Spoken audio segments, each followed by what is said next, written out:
Serving library patrons in person is just one aspect or component of delivering customer service here at the Rochester Public Library. In this budding world of high technology, we library workers also deal with customers by fax, Skype, teleconference, phone, electronic email, and with our social media connections. In our first customer service discussion, we will address some simple interpersonal communication principles that will assure that the service interview you give over the phone and in person is as professional, warm, and personal as what you might expect if you were the customer.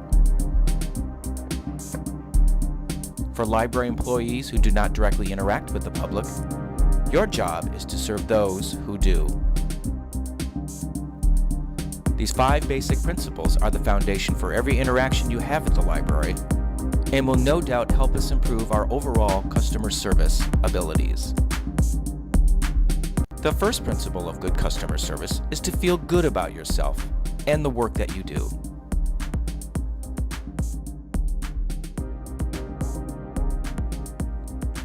It may sound corny at first, but it's very important to practice habits of courtesy every day and with everyone you interact with at the library.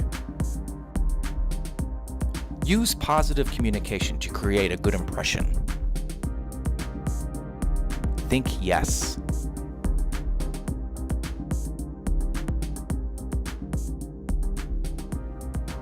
Employ active listening techniques to ensure you completely understand the patron's needs. So if I understand you correctly, you would like to have the most current price for a vintage Zenith radio from the 1960s. Is that correct? Okay, let me check that for you. Ask questions or paraphrase if necessary.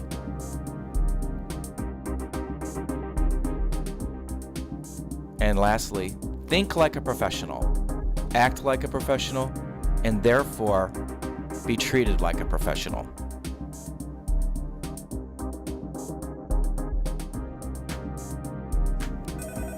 Whether you are on the phone all day or just a few times a day, it's easy to communicate quality if you remember these 4 key elements.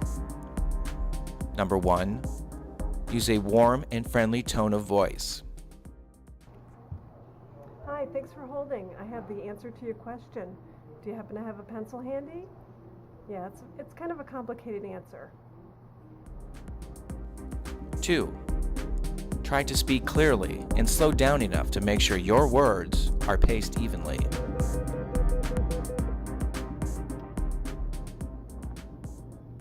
Good morning, Science and History Division. May I help you?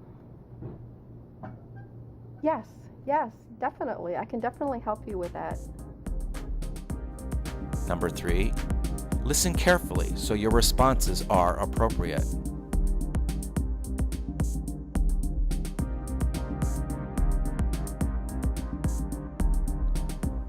And number 4, smile.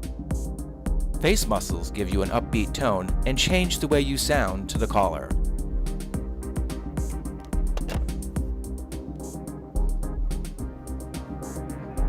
Anyone who does telephone work can tell you that a library worker's personality during a phone interview is truly evident and can sometimes be irritating to the customer. They may feel like they're lost in the shuffle of being put on hold or transferred or completely misunderstood or caught up in our electronic phone tree. Finally, I've been waiting forever. It's been at least 10 minutes. I was beginning to think that no one really works there. It's all just a recording, over and over and over. But you can make a difference by practicing good in-person and telephone techniques.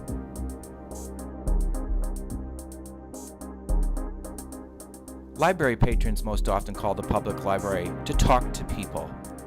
They do not want to experience nameless voice prompts and recorded messages.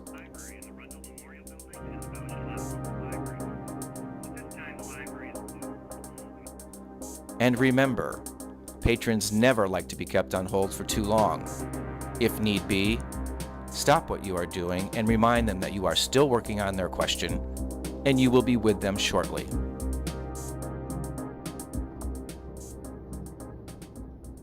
Oh, thank you so much for being patient. I'm still working on your question. Would you like to continue to hold, or should I call you back? This employee's friendly voice, body language, and eagerness to remedy would give any patron a good impression.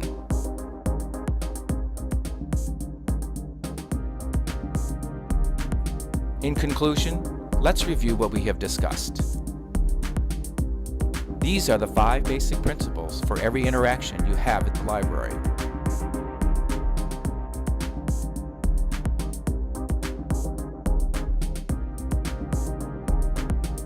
And here are 4 key elements to a successful interview.